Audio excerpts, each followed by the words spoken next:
මේ තමයි අපි හුළංගල බලන්න ගියපු කතාව. අපි උදේ 8ට විතර කොළඹ ඉඳන් මාතලයට ගමන් ආරම්භ කළා. හුළංගල බලන්න යන්න කලින් අපි හැමෝම ටිකට් එකක් ගන්න ඕනේ.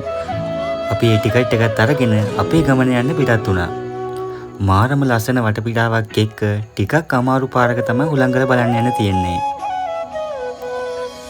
මේ තමයි හුළංගල උඩට ගියාම අපිට පේන මේ view එක.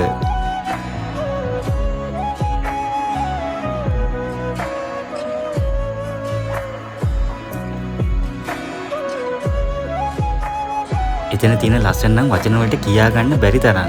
ඕගොල්ලෝ පොඩ්ඩක් ඇවිල්ලා බලන්නකෝ. ඊට පස්සේ අපි කන්ද බැහැලා අපි ගෙවල් වලට එන්න පිටත් වුණා. ඒ එන පාරත් මාරම ලස්සනක් තියෙන්නේ. අපි මේ වගේ තවත් ලස්සන වීඩියෝකින් ආයෙ සෙට් වෙමු. හැමෝටම ජය වේවා.